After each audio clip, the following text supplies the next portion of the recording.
So today we have a pretty good lineup. We have Nadine Cook was number one on our speaker docket, but she ended up having to go to ceremony. I think she was fasting, so she had the back poster done up. So Robbie Daniels is going to take her place. He will finish us off in the lineup. So our first speaker will be Buck Breaker. He's a Siksika council member. He's a sober recovery advocate. I've known Buck for many years now. He's just a fabulous man. Packs into the stream of life, many good things, and he always has recovery on his mind.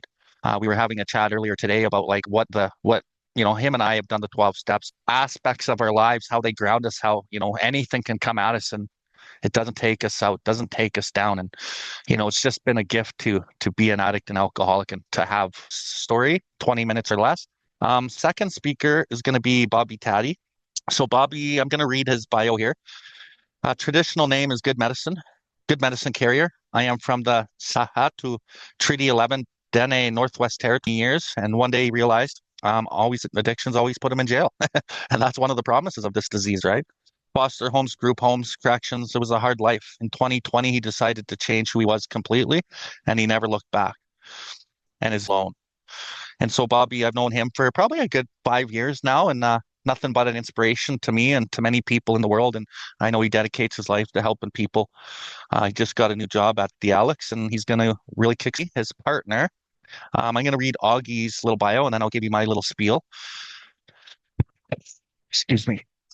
Before sobriety, I lived with constant panic and depression. As a young mother, I realized alcohol was controlling me. 6 years sober, my journey hasn't been easy without alcohol. I'm grateful for AA and the Red Road, which saves my life daily. So I've known Augie close to the same time as Bobby. Another spearhead, especially a spearhead, she drums and she packs into the stream of life, and she's always a positive influence. And you know what, life kicks our butt sometimes, and she always finds the good side of life, no matter what the hard challenge is. And another inspiration, which is why I asked her and Bobby to speak. And as a couple, they're pretty dynamic and pretty amazing. So I thought I'd bring them both on. And last, other good friend of mine, known Robbie for approximately 6 years. He has 6 years sobriety also. Robbie is one of the founders of Sober Crew Calgary. He spends his life helping, drumming, singing, and doing things for other people. And good things happen to Robbie on the outside. Another guy who faces challenges and tries to look at the bright side. And I guess how I started off my talk here with Buck and I's conversation, all of the speaker lineup, including myself, we all steps and the Red Road and our creator, our peers, our pillars. We all use the same tools and we can all get through anything and we learn our lessons. It's a beautiful thing. So if you're new to the event, welcome. And if you're regulating this live from my Billwardlife studio in downtown Calgary, I like to call Calgary the recovery capital of Canada because this is where we really get her done. This high level recovery here in this town. If you are struggling and you want to find a place where you're supported and there's a lot of great resources for recovery, then this is the place to be. Okay. So this event, Culture and Connection, Indigenous in Recovery Mini Summit, brought to you by Billwardlife and Acfn. The purpose of this event is addiction and the spiritual malady that drives addiction and all self-destructive behaviors. Our philosophy is adhering to the philosophy of one person, one family, one community at a time. Billwardlife is committed to providing tailored workshops, speaker engagements, and resources to First Nations communities. And just to touch on that philosophy, one person, one family, one community at a time, like it's so important, especially new in sobriety, right? To get yourself healthy, to work on yourself, and that can like transmute itself into your family. And I'm sure all the speakers can attest to that. Like I know for me, my daughters have gotten well and my ex-wife and all of the family in a good way, and they're getting healthy and they are healthy in some ways. And like we're all kind of working on our healing journey, right? And then we can start affecting the community. And so that's like the big goal, right? Is it going to happen quickly? No, it's going to happen over time. It's probably going to happen long after I'm gone off this planet. But at least, we can do what we can do to try to help right now. But the primary focus in many respects had to our family, and then our family gets healthy and it transcends from there. Our approach is to inspire, educate the families and organizations and individuals, persevere and strengthen Indigenous through modern approaches, cultural practices, and interactive teaching. So that's like my approach with Billwardlife, right? And there's maybe some Indigenous people that don't really go that way. Maybe they just believe in full Indigenous teachings and culture, and that's the way. And that's totally fine. I work with so many people, and I've been in this industry and like of healing from addictions, and I am one. I find that using modern modalities, modern approaches, cultural practices, and the interactive teaching, like really teaching people difficult to like move towards a solution. And so understanding the problem is very important. And we can work on the solution all we want, but if we don't understand the problem, we don't really know why we're working on the solution. And our mission, our goal is to empower individuals, families, and communities to embrace personal stories of struggle and growth. We inspire others to pursue healing, harmony, and authenticity. True transformation lies within. It requires a deep desire and commitment to do the necessary work. And that's another thing, right? So just highlighting this paragraph. My goal is to try to inspire people, right? And people inspire me. They're trying hard and maybe they're struggling, but they keep trying, they keep trying, they keep trying. That's what inspires me. Like I have people say, Bill, you inspire me. And that person might have a week or 2 weeks or a month sobriety. And so we're inspiring each other here, right? And one of the most important parts of this paragraph is transformation lies within. It's not about changing where you work or who you're with or, where you live or, these things are important to our recovery. Our environment's fully a job. And if we don't change the inside, then the outside's not going to really change either. And for me on my journey, some of you know my story, but I had to lose everything on the outside so I could find the inside. Then everything got good and nothing's out of place. And so in creator's realm, really there's nothing out of place. So I don't need to fight the world anymore. Like here's a good example. Like today, I slept in a little bit because I was running some errands last night after the powwow market that my team is working at, and 9 minutes late. Not a big deal. Needed to run to Safeway, grab some food for the crew that are in my studio, and but then I was at the store getting coffee and I spilled coffee all over my pants. Right, looked like I peed myself, and then I was like, oh God. And I got home and I'm still good. I didn't let any of that take me down or affect my mood, and like it doesn't need to because at the end of the day, it doesn't even matter. But it took me a long time to like get there, right? But in commitment to do the necessary work. Like I see Wesley on the screen here, and I met Wesley a little while ago, and this guy is a guy that I've seen so far that's willing to do whatever it takes. He's willing to go to any length recovery. And so that's what I've done. And I know that's what all the guest speakers have done in their life. And it's not easy. And if we want to do what's easy, life's going to be hard. But if we keep doing what's hard, life gets a lot easier. And I'm proof that life's easy today, so I don't need to fight it, so I don't get out of sorts. So anyway, Buck Breaker's our first speaker. He's got to be at a roundup, and he wants to be at the roundup in Strathmore because being an influence, support the newer people, that's his mission. So he messaged me this morning and said, hey, bro, they moved the Strathmore date for the roundup, and it's today. And I know when we booked this, it was kind of, it was open and free, but you can be there to, support the people. And I'm like, for sure, bro. And so, that's just like a testament to what this guy does. Not only is he a good friend and a recovery mentor, he's with Creator's guidance to try to change this world before he's gone. And this is a small event, but it's a big event for him because he's able to maybe carry a message to somebody today who might hear it. So, Buck, I'm going to get you to unmute your mic and your screen, and there you are, you beautiful, handsome fella. Like out there, what happened? How did he find sobriety and what it's like today, right? And after each speaker, we're going to do a little question and answer period. And if there's no, and kind of prompt these guys for some answers. We're scheduled in my itinerary, it's noon to 2, but we're going to be probably going to go till like 2:30 or so. We're not going to put a hard and fast line, but faster on the lines. But for today, Buck, I thank you for coming, bro. I'm very grateful for you and really looking forward to hearing what you have to say today, brother. Thank you Right for on. coming. Thanks, Bill. Always appreciate, working with you and helping spread the message. And you know what, I could say that now without um, without trying to hide it. I fully accept I'm an alcoholic, and you know what, and it's okay. Um, so yeah, it's he's a brother in recovery, and doing what we're doing now, it's innovative, and it's any way that we can pass the message, carry the message.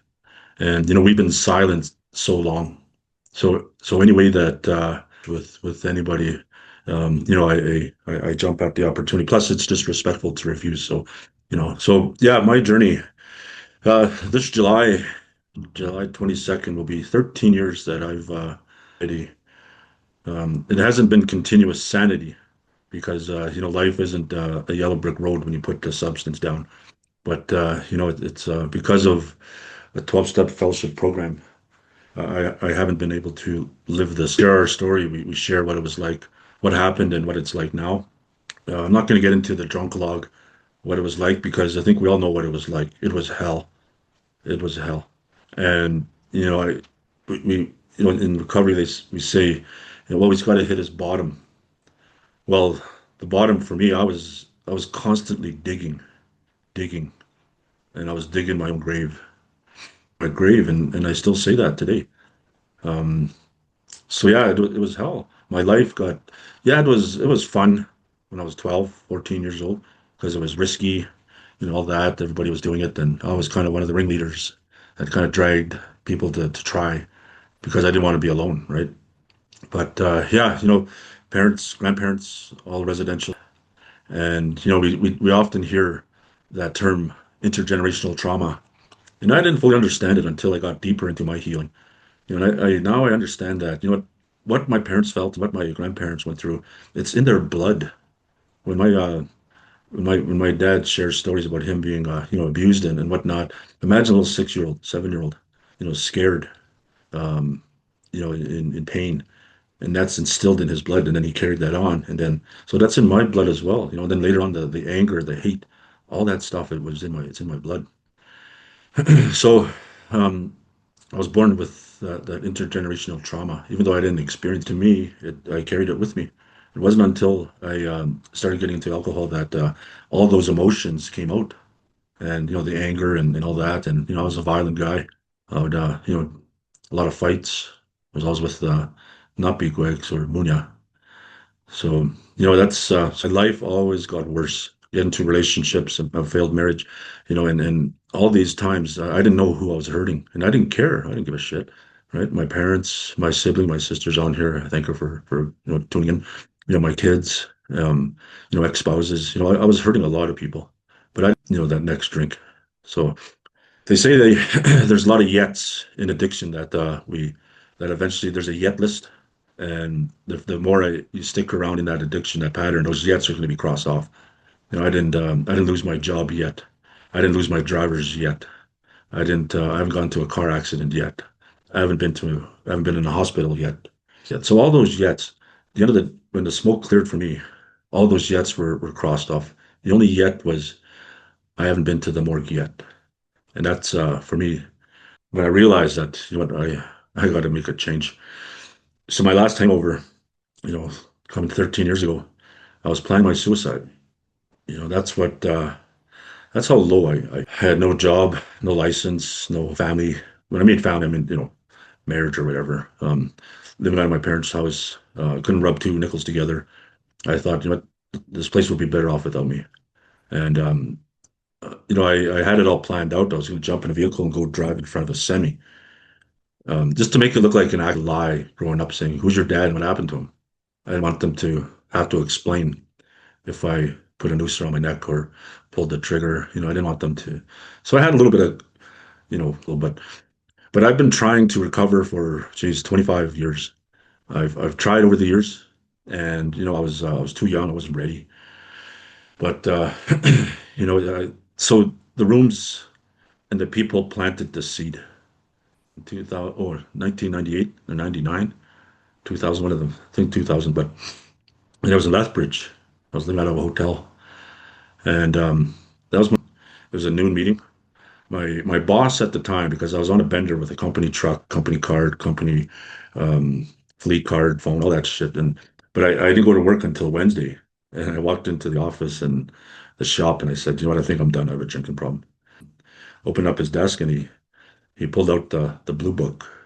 And he said, you ever hear of Alcoholics Anonymous? I said, well, I heard about it, but he said, let's go for a drive. Two bills and a couple. But, anyways. But yeah, I was pretty hungover. So brought me to breakfast, and we went to a new meeting. And walking down the old church, the old stairs. It was a new meeting, so still smoke in the rooms. It was like walking into a bar, but just happy, laughing, happy feelings and whatnot. But then, so yeah, that was my first meeting, and I'd go sporadically. I'll try for the chords, and but yeah, it didn't. It wasn't until it was the brink of death, and I knew where to go because I would string some months together. The most I did was 2 years. But I'd go to maybe one meeting a month, just to say I did them. But yeah, I knew this time it was life or death because even today, I've been around a while and I've seen people come in, go back out, and they they're dead within a week, a month. The bottom line is they're is out to kill. And I think we all know, so many people in our communities and our families that, my oldest brother died right in front of me. He had cirrhosis, and and that night before he passed, he looked up at me and, just yellow eyes. He was bloated, still denying. He said it's not cirrhosis; it's just some internal infection. I said, okay. Baffling and powerful this disease is. So when I went back to the rooms. I knew I really had to understand this disease. So I put the bottle away. I put the drugs away because I got into drugs. Um, because that's what this addiction does. This disease, it work anymore. So we run to something else, something more potent. But anyways, it's so I had to understand why I do this, why I couldn't stop, and that's because I didn't understand the disease and the program in 12 steps, especially earlier on. It helped me understand, and now I fully understand why. I have a disease of alcoholism. I have an allergy. I'm allergic to alcohol. I just can't drink it. Medically proven. It's all in the doctor's opinion. So anybody that's in the program, when I came back, I had a sponsor. I went to 6 meetings a day in the city because that's how bad we had to. I found a wingman and we went to 6 meetings a day for about 3, 4 months. But yeah, and all he said, don't worry about the other steps. Just go to meetings, hang out with sober people. So that's where I found out really, and that's where I accepted that I'm an alcoholic. And so yeah, it's so now that alcohol's out of my life, I'm left with the disease of alcoholism, and that will never go away. I know there's professionals out there that say, "Oh, don't call yourself an alcoholic. You're just degrading yourself. You're not an alcoholic. So you can handle 2 drinks." That's what this disease. That's how it is. And those that the Western world and whatnot, the philosophers, yeah, they mean well. They study it. We feel the pain. We feel the desperation. We feel it, and now we live it in recovery. So yeah, I'm an alcoholic. I'm grateful. I'm a grateful alcoholic because I have a solution now. I know where to go. So my deepest hurts, because that's why I did what I did, because I was hurt. And yeah, so I dealt with all that, and then I started getting into service because I have to give back. I can't keep this. They taught me, help others, because that's what it's all about. I used I was the dry drunk, didn't go to meetings, didn't do nothing, but holy shit, I was miserable. I remember back in those days, my drink, you're better off when you're out, doing what you do because you're miserable here. You're making life miserable here.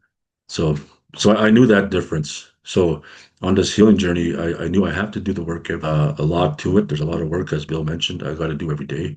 And, I got to help people. And once I finished the steps, I thought, oh, good, I'm done. There's no graduation in life. I was taught I continue to help people at any level. It doesn't have to be in recovery. It's people. If I'm after this, I go outside and there's a little lady that's struggling to get across the street. I'll help her. That's what this program has taught me. So, so as long as I'm helping people, I'm getting out of myself. And this is the problem right here. It's my thinking, and that's what I had to do is change my thinking. Another big thing that I had to do is, you know, I couldn't. I love golf. I love hockey. Played a lot of both of them. For the first 2, 3 years, I quit. There's alcohol there always, so I had to make that tough decision that to walk away from that. That's how much. So I had to change my environment, even the people I hung out with. Like my sponsor, we'd go do 12-step calls right away. 12-step calls, and people I work with now, that's what I do. We go pick up people, we bring them meetings, we work with them. We let them know that it's going to be okay. Call a newcomer and say, yeah, keep coming back. I've got to make sure he comes back. And so yeah, it's a really good life. I've when I surrendered to a higher power that I call that, I can't even explain. I'm went back to school, got some credentials, worked in my community. People noticed, some elders noticed, and they they led me to the position that I'm at now. I didn't plan this. Said we need people like you in leadership. So I said, okay, just just let the creator do his thing. So I've been in leadership for this will be 9 years, and it's if I didn't have this program for me, holy, I would be in jail because if I didn't have this program and getting into debates and stuff that I go through, I would be in jail because I'd say, you know what, fuck it, let's go, let's fight. When that was the old buck, not only work but in life. And when life happens, when life gets lifey, I know what to do. This is my medicine. Diabetics take insulin, all that stuff. Um, People with heart disease have, different pills, whatnot, substances. This is my medicine. I work with other people, and it gives me it gives me a life that I'm not going to say it's easier, but it gets manageable because life's still going to happen. I'm going to go through so many other losses in life. So, so yeah, I don't know, Bill. I think I'm not a clock watcher, but it's pretty close to 12:35. Ruffle your feathers and start throwing equipment around. That's good. But thanks, Bill. I really appreciate everything you do, Bill. You're a great advocate for us in addictions. We've been silent. We suffered in silence for so long. Now we have technology. Your studio is awesome. We get to, in the comfort of, people that can't, get out or whatever. There's a lot. I had meetings online, and there's a lot of long timers who can't drive, so they're on this meeting. And it's a blessing. So, Bill, thank you for all that you do, and I'll give it back to you. Okay, bro. Well, stay on the line. I want to ask you a few questions, and thank you so much, Buck, for your time and for your story and doing what you do. Um, when you were first trying to get sober, like I guess for the people maybe online that don't know some of the hardest things for you to do to get sober, like reaching out or, a whole new friend group or, getting to the meetings and going to any length. Like what was it for you that was some of the hardest things that you persevered through Yeah, and kept doing or like I said, whatever? one of the hardest things was changing my friends because that's all I had. Outside my kids and my immediate family, all I had was the people that I used to drink and drug with. I didn't want to change the people I hung out with or the environments. I didn't want to change that. So I used to be the designated driver. Holy shit. You know, hanging out in bars till the people I used to hang with get more and more drunk. Next thing they're calling you down or why are you too good to drink to you can't drink with us, all that stuff, right? And then to drive them around the city to a party and then to drug dealers and all this stuff. It was tough for me, but that they were all I had when I okay one meeting a month. So I'd go to that meeting and then I'd still hang out with the same crew. And yeah, I always say doing that, I was like a chicken hanging out in front of KFC. You know, it was just inevitable what's going to happen, right? So yeah, I didn't last. The drink was right there, and soon enough, I'll be reaching for that drink, and boom, I'm off to the races. So changing environment and friends was really, really hard. And you used to work up north in the oil patch, did you not? Yeah, yes. And how about like the humbling of changing your career? What was that like? Oh, geez. So yeah, the patch. I think anybody that hasn't experienced it probably knows someone that has, and that's the hard drugs. And it just again good money, but where did it go? I knew where it went, right? So I wanted to get fired because I missed my kids. I love being a dad. I love it. But addiction, separated me from that, and I just wanted to get back home. But I was an operator that can't fire you. I need you. But anyway, so all that I finally got fired, and then I moved back home. I was doing some work around the reserve, housing, and I was being a flunky. That's what I was. Until within a year and a half, I got my license back. I was able to pay fines. My suspension was up. I was able to get my license back without the blow box. That's because of support from the program. Stood in front of the driver control board, and they granted me my license without the blow box. That's the school with for addictions counseling at Nietzsche Institute up in Palmakers there. Well, it's not there anymore, but that's where it was. I think we all felt like that, in the early beginning. I see it today too. We've been sober a year or so, and I want to be an addictions counselor. Well, that was me, and I was fortunate to get a job on the reserve, and then eventually a coordinator for our addictions program, and the rest is history. Amazing, amazing. Okay, Buck. Well, I know you got to get running, and so if you could mute off and camera off, we'll get Bobby to swap places with you, and I'll do a little intro on Bobby. And thank you, and have an awesome I time. will. And Thanks, if you Bill. see Thanks, anyone I everybody. know, say hi to them for me. Thanks, brother. Okay, awesome, awesome. So next, I'm up by Yellowknife somewhere. Um, he's been in Calgary for a good number of years, and he's been doing the deal for real, right? He's been doing the deal. I know he primarily goes down the red road and does a lot of like culture-based recovery, and him and Augie really kind of combine their passion, started a little business about and I've seen some of their gear around, and I think one of them was what would creator do?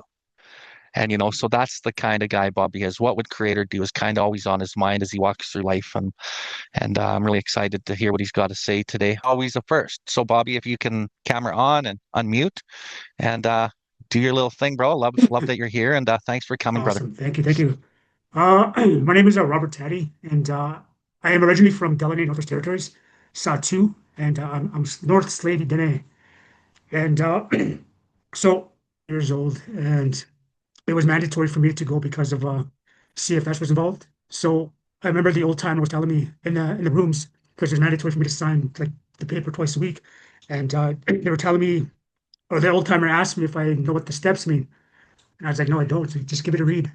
And I was stuck on one every time I went back, 13 years until I actually walked into the program again. So I went to a treatment center here in Calgary because I lived in Edmonton for like 17 years, and I had to change my entire environment and the people that I surrounded myself with. And when I when I decided to be like I had enough, I need to get out of Edmonton because I like Bill Ward said, I was a corrections guy. I spent probably close to like corrections from age 12 to 33, just in and out, in and out.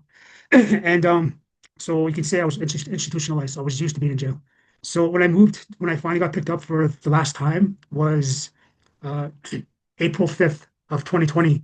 And that's when COVID started to happen. So we had to be isolated in our rooms by ourselves for 23-hour lockup, half-hour shower, and half-hour phone call. And I was at the 3 month mark because they gave me a 5 month sentence. And at the 3 month mark, I was reflecting on my entire life, and I was thinking to myself, is this it? Is this all my life is going to be for the rest of my life? I'm 33.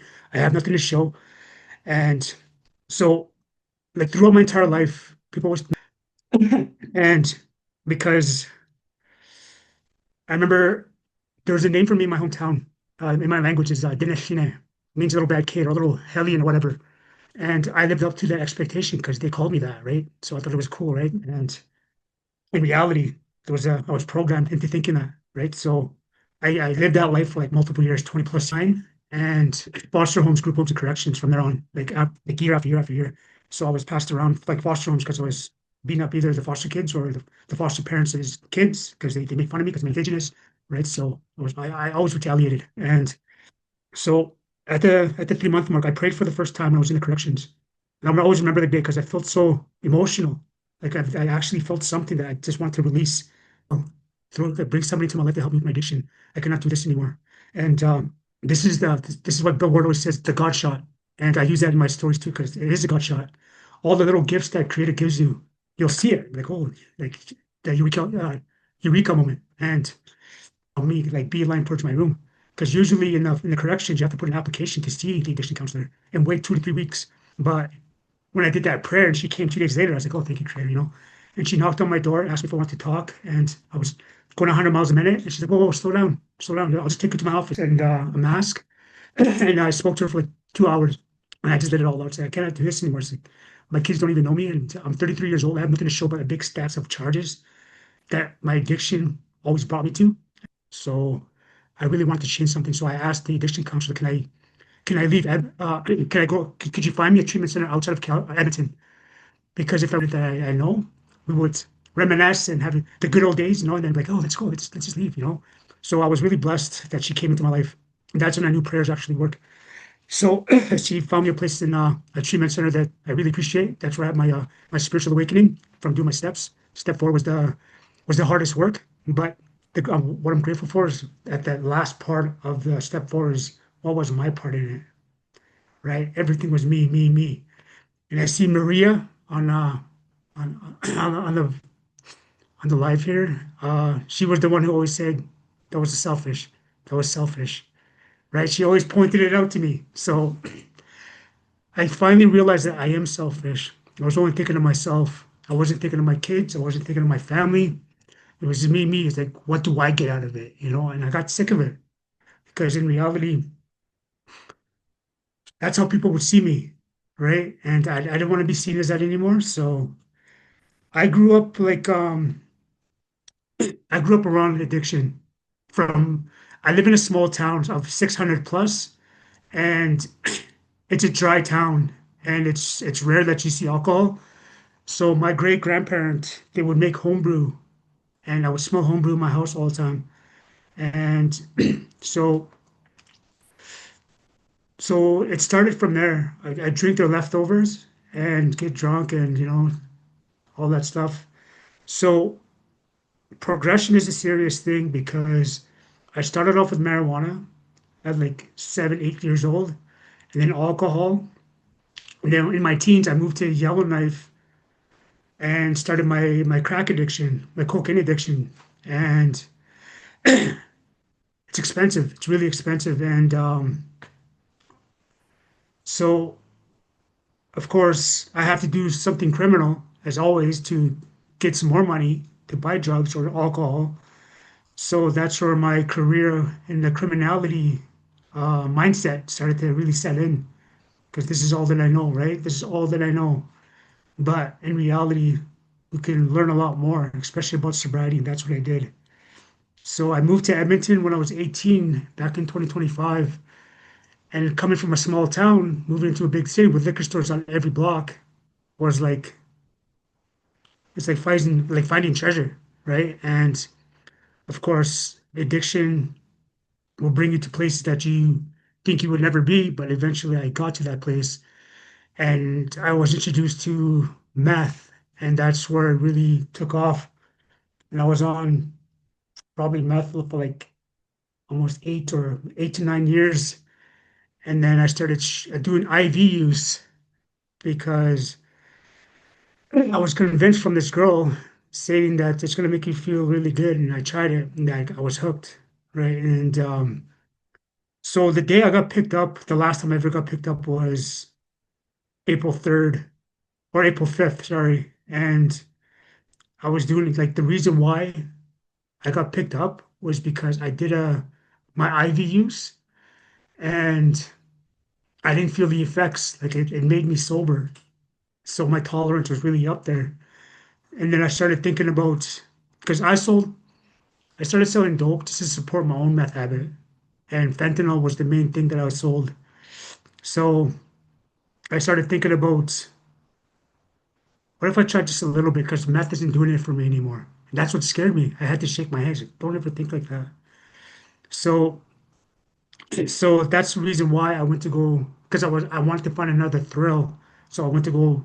I asked this couple at the house that I was at, let's go make some money. So we went to go do a break and enter. I got caught, and that was the last time I ever touched meth. I always remember the day, April 5th, right? And I'm really grateful for COVID happening too, because if it wasn't for COVID, I wouldn't be isolated. If we weren't isolated from each other, I probably would have got dope in jail, right? So it was a long process for me to realize that I cannot do this anymore. From going to walking into the rooms at 20, so I had to suffer another 13 years to finally realize, like, no, this I had enough. So I had to. The big change was, as they say at the what was it called? There's a word for it, geographical cure, and that's what I had to do. I had to move to Calgary. And Bellward always says it, Calgary is the capital of recovery, and I believe it because there's lots of people here who are about recovery and they're willing to help. Because what was freely given to me, I freely give it back. That's why I work in a place like Alpha House in Detox. I encourage them to actually get sober too, because I'm living proof. I made it out, right? So, and now the reason why I'm switching jobs is because I can get my weekends back. Because when I moved to Calgary, I had an old friend that I used to use with in Edmonton. I called them up. So I was in Oxford House for like 2 days. I went from treatment center to Oxford House and I was getting bored. And I reached out to my old friend from Edmonton that I used to party with, and I asked him what he's up to, and he's like, "We're gonna go to a rally." He's like, "What's a rally?" He's like, it's a march for the missing and murdered Indigenous women." He's like, "Well, yeah, I'll come check it out. I'll come meet you." And that was the first day I ever met Robbie.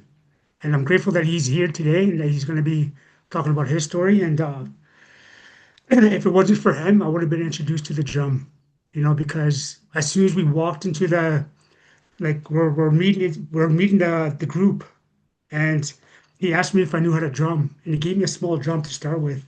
And I told him I don't know how to drum. He's like, just follow the beat. That's all you got to do. You don't have to sing. And so I was introduced to the culture for the first time. Actually understanding who we are as Indigenous people. Because, like I said, I was apprehended at a young age, so I was separated from it.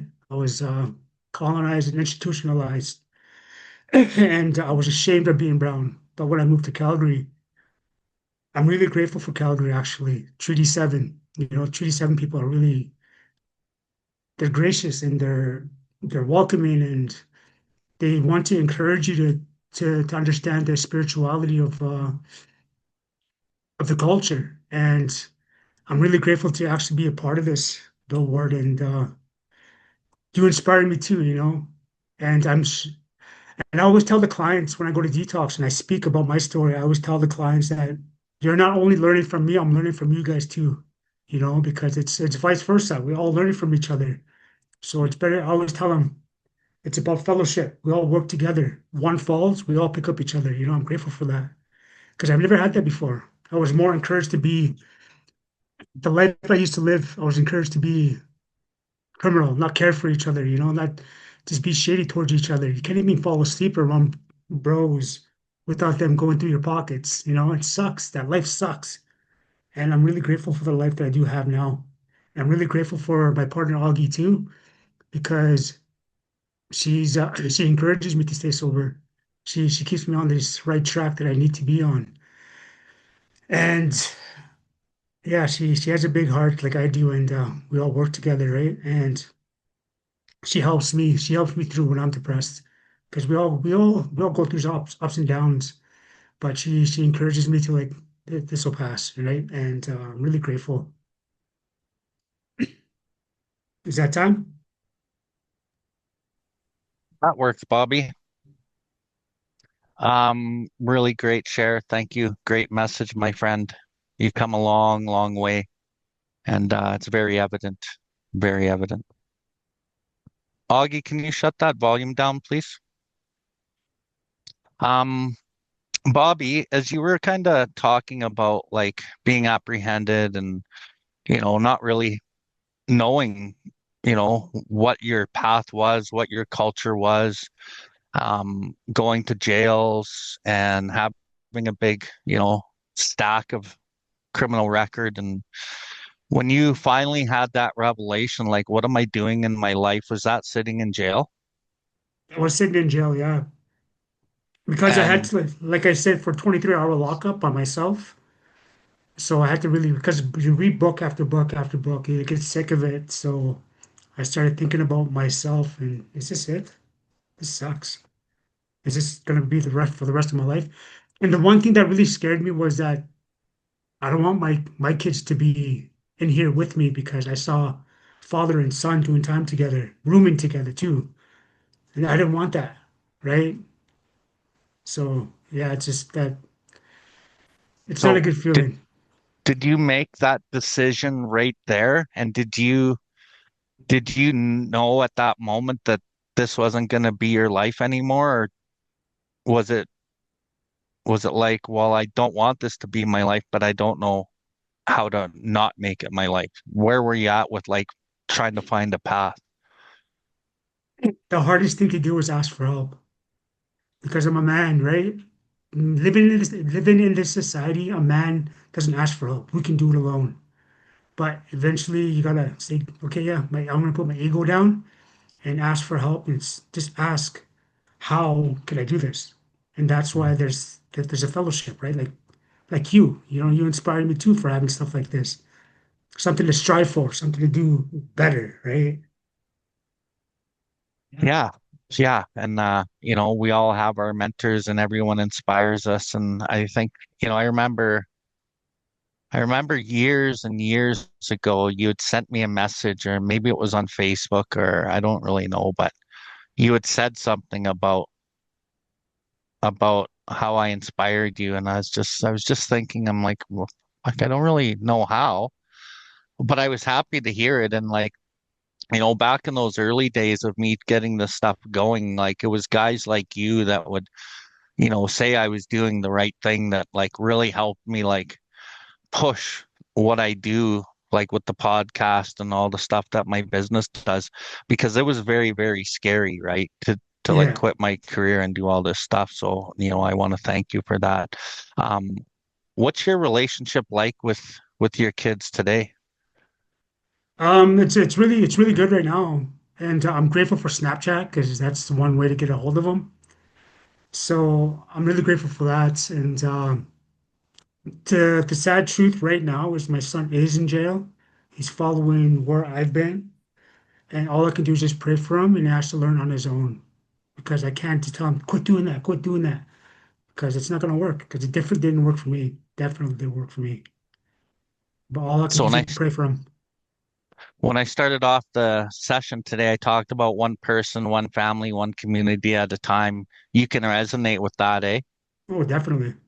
Because it's not And only us. It doesn't have to be our immediate family.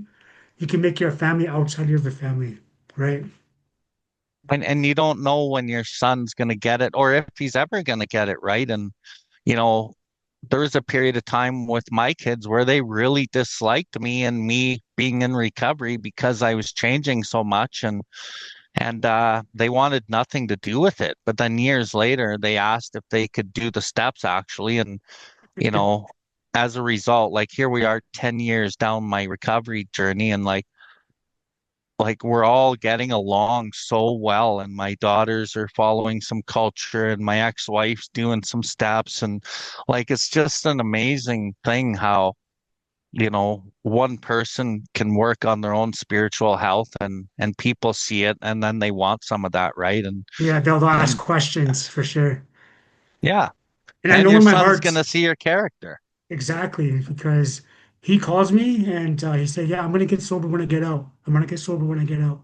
He says it all the time, right? So he just he has to learn on his own for a little bit, and eventually he'll be like, "How'd you do it, Dad?" Right? So I'm waiting for that question. Yeah, Awesome, awesome. yeah. Does anyone have any comments or questions for Bobby? Yeah, I just want to say, Bobby, you've come leaps and bounds, man. Like, wow, I remember your early days, and I was like, okay, let's like, how can we work with this guy? Yeah, But just I'm super proud of you, man. And yeah.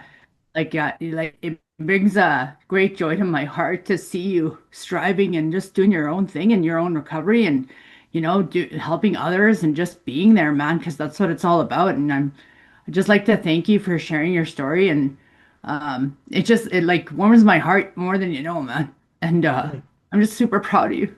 Good job, Thank man. you. Thank you. Yeah, we can't be greedy with what we're taught, so I give it up freely. Anybody else have any comments or questions for Bobby? I actually, I'm gonna say some. Maria was actually my counselor in the treatment center. No way. Yeah. Yeah, that's why I said Small. he was a hard case. Hey, I'm just joking. Yeah. Yeah. Every time I saw you, you'd be like selfish. I say, no, I'm not. Hilarious. Anyone else? Okay. Well, Bobby, I want to thank you so much for taking the time out of your beautiful Saturday here in Calgary and your life to come and share your experience, strength, and hope with us here. And so we'll get you to sign off with your mic and camera, and we will get your partner in there. And thank you very much, Bobby. Awesome. Thank you guys so much. Thank you, Bill Ward. I appreciate you. Appreciate you too. Love you, bro. Okay. Next, we have Augie Hunter. And I made a mistake. When I get the bio sent to me from the speakers, Sometimes they're all different lengths and they they look different, and I got to kind of condense them for the ACFN poster. And I guess, before I keep going, like I just want to give ACFN a big shout out. Michelle, I believe, is on. She's the admin square on our screen today, and usually it's Claudia, but I know it takes a team, right? And Michelle's on today, Claudia's off, but Michelle and I had a chat the other day, and like the things that ACFN are trying to do for the people up there, it's a fly-in community, very difficult to like, build recovery community, but the impression that I got from her is they're not stopping and they're going to do everything in their power to try to help their people. And, this was one of those ways. And it's a good starting point, at least for my relationship with them, to kind of see like what can come out of it. How can we help their community? How can we help communities like that? And when we first started this with ACFN, they wanted to kind of just keep it for their own community. And after one or two episodes, they were like, no, we got to share this with everybody. And so now we're trying to share it with everybody. And now as we move forward over the next 7 months, we're hoping that we can get this message out there loud and proud, and get this screen like fully full, and maybe, 2 or 3 screens full of people that are interested in what we have to say here in the recovery world, and helping our First Nations people and all people. It's not just about First Nations, about all people, just like our medicine wheel talks about.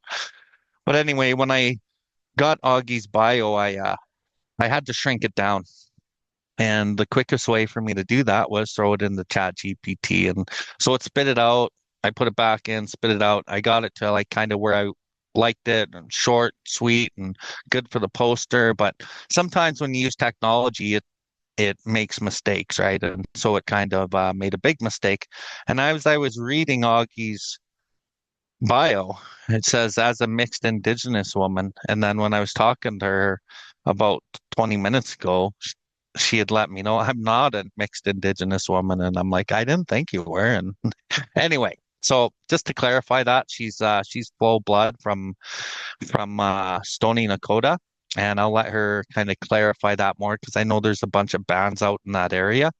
But anyway, Augie, beautiful woman, strong woman, influences many other women and men, and she's just a powerhouse in our community. And she's been through death, and she's been through the ringer, and she just always finds the bright side of life. So it's a pleasure to know her. And without any further ado, I get Augie to camera in and unmute yourself. And Augie, let's hear what you got to say, girl.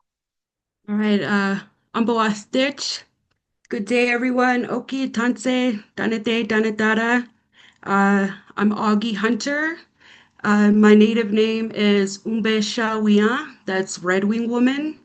And I'm from the Stony Nakota Nation, Minithni. But my dad is part Cree, so I am Nakota and Cree. I grew up with my Stony culture, my Nakota culture and language.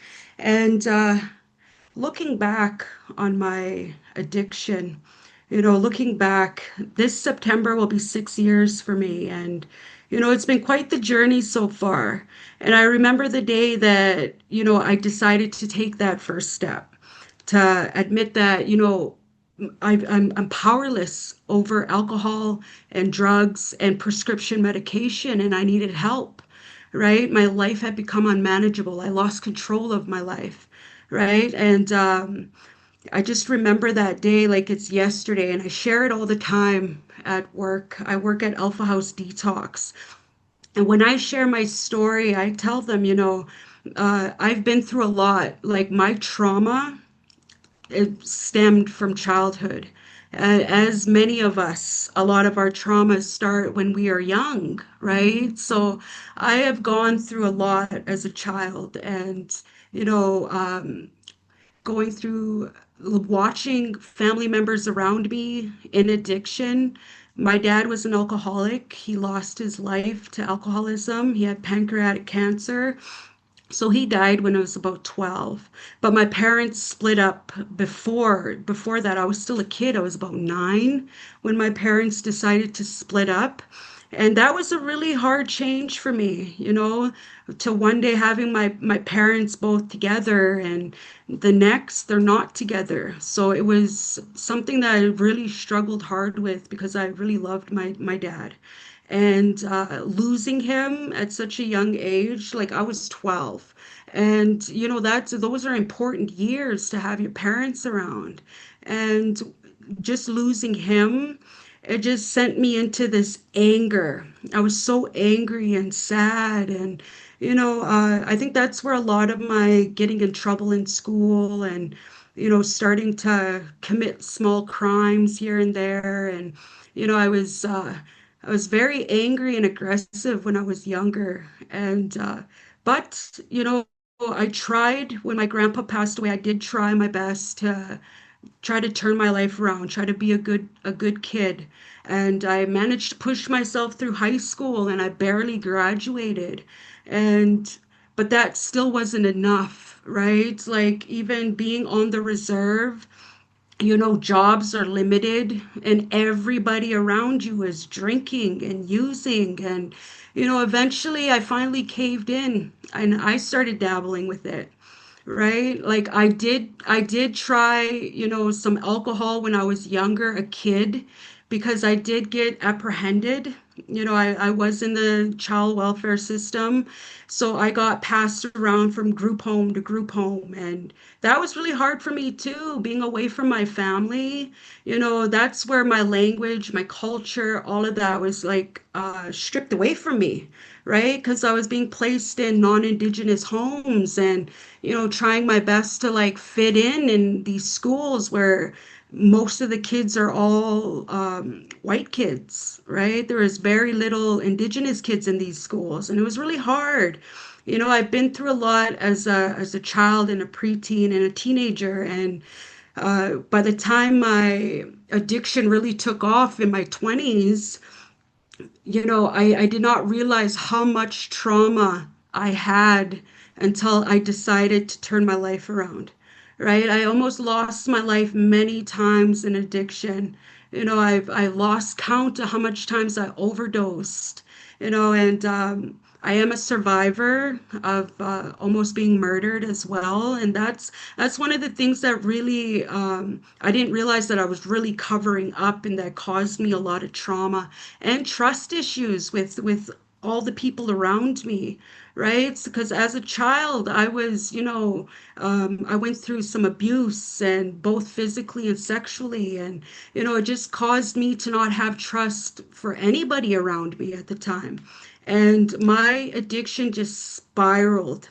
And I say that I'm a ex-dual addict because it wasn't just alcohol and drugs. It was also prescription medication, right? I was on high amounts of opiates and benzos and ADHD medication. Like I just didn't know what I was curing anymore, right? And jumping from one toxic relationship to the next just because I was afraid to be alone and just to go through those lonely emotions. I was afraid to feel my emotions.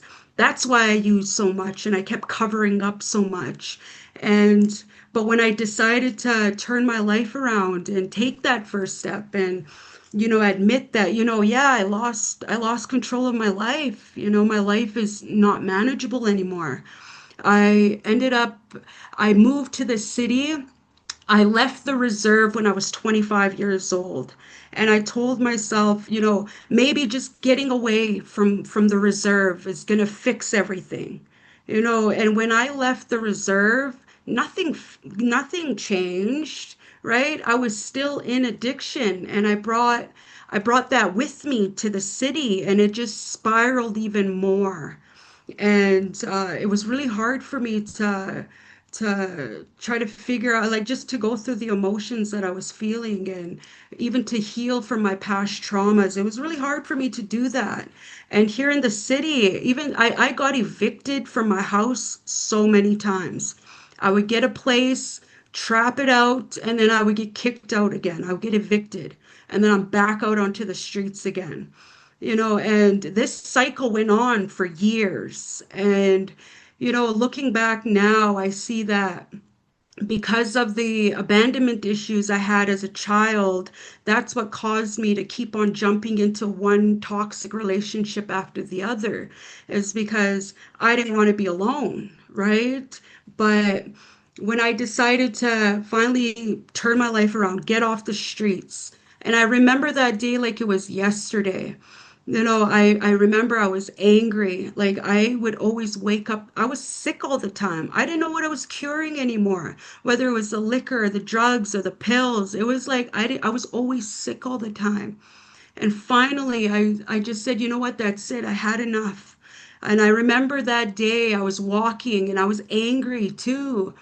And I was walking down the road and I started praying, and it was my first time praying in a very, very long time. And I just prayed for Creator to throw me another curveball for me in life because I was just done. Whether I was going to I was angry, I was hurt, I was lost. I didn't know what was, like, I had nothing to lose at that point. I lost everything already. I lost, my friends, my family. I burnt many bridges. I lost my kids.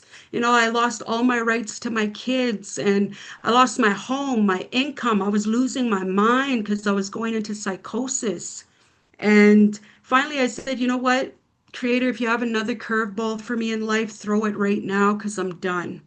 Right? Because I had a plan that I was going to either, get myself killed or get myself locked up. Either way, I wanted change, whether it was bad change or good change.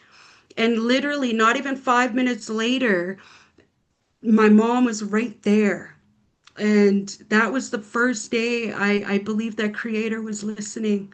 He was listening to my prayer. And I got into her van, and I remember the words she said before I got into the van. And she was telling me, my girl, you say that nobody cares for you and nobody's there for you. And this is me trying to save you. Get in. There's nothing for you here. And I remember taking a one last look around, and it was a gray day. It was just like a fall day where it's just gray and it just looked empty and just there was nothing for me there. So I decided that day to get in the van. I got in her van and I left the city for a bit. I left the city for just over a year before I moved back. But first, I went to treatment, right? So when I was out on the reserve, I went through a lot of different types of emotion. I was even having dreams, right? I was having those just crazy dreams and trying to figure out where did it all go wrong? How did I get to this point? And I had to face a lot of my traumas that I was covering up and trying to numb out that I didn't want to face. So I had to go through a lot of reflection in the whole year, in a few months that I've been out on the reserve. I really had to do some reflecting and tell myself that addiction has taken so much from me, so much. It's taken friends, it's taken family, it took my dad, right? It took people that I really loved from me, and it's taking so much that there's nothing left for me to give anymore. And it was time for me to start taking my power back and start trying to regain control of my life. And I went to a trauma-based treatment center. So there they helped me kind of peel back layers and try to figure out the things I was trying to numb out and hide and because my whole life I got used to being the strong one, right? In my family, I'm the second oldest of six kids, but I was pretty much the oldest because my older sister, she moved away at a young age. She settled down at a young age and started her family. And so the big sibling responsibilities fell on me. So I was so used to being strong all the time in my family. And when I was in treatment, I finally let out a cry. I started crying in front of my group because a lot of the things I was covering up, I didn't make myself feel that. So when I finally felt it, it hurt. It really hurt, and I started crying lots in front of people, and I don't really do that, right? I haven't. I always had a struggle with showing vulnerability in large groups, right? But this time I did it, and I felt better. I felt better for myself because it was like a weight I was letting go of. And it was something that was weighing me down and keeping me tied to addiction, and being able to talk about it and letting it go. It felt really good. And after treatment, I was so scared to move back to the city, coming back to a city that broke me, a city that took a lot from me. But I had to move back. It was another one of my fears that I had to face, because I do have my two kids that live here in the city. So I had to come back. And when I came back, I didn't know what I was going to do next, right? I didn't know what I was going to do. I had nobody there. I didn't know anybody that was sober, right? Everybody I knew were all in addiction. So moving back, I was terrified. And that's when I was praying. I always turn to prayer. Every single day I pray. I pray a few times a day, right? Just giving that thanks and always making sure that relationship with Creator is strong. And I just prayed for Creator to bring good people into my life. And shortly after, I ran into I know Robbie Daniels, like our mothers were best friends. They're pretty much sisters. So I've known Red Bear for quite a long like a long time, and I ran into him. Right, I ran into him on Stephen Ave, and he had his drum, and I was so proud of him.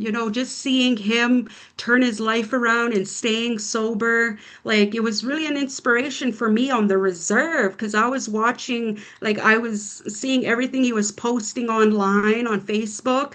So it kind of showed, I was like, hey, if Robbie can do it, then I know I can too. Because we both from the same reserve. We got the similar upbringing, and it really encouraged me to stay on the path I'm on. And when I ran into him on Stephen Ave, he invited me to a pipe ceremony. He invited me to a pipe ceremony and then drumming. And once I went to drumming, I was like, wow, so they're really trying to learn how to drum together. And that's something I want to do. That's something I want to get back to, my culture and, ceremony and just our culture and our way of life. And when I started continuing to go to drumming, picked up a drum myself and started learning to sing our songs. I felt really good about myself. I felt like, the past, when I look back, yeah, it's full of trauma and negativity and darkness and hurt and pain and anger.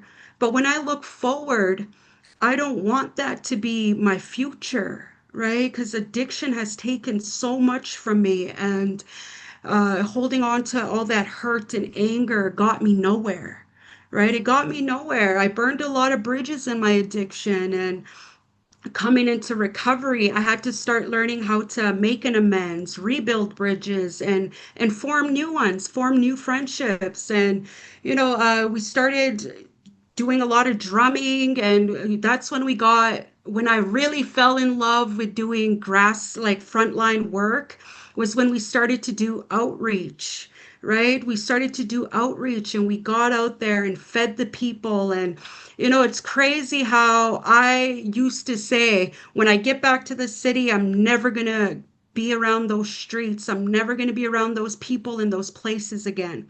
But little did I know, Creator had a whole nother plan for me. And I have to trust his plan and follow, right? Because I turned my will and my life over to him. And I just had to trust that he was going to guide me in a good way. And I was back on the streets, back around those places and people, but I was there to help. In my addiction, I hurt a lot of people, and in my recovery, I'm helping them.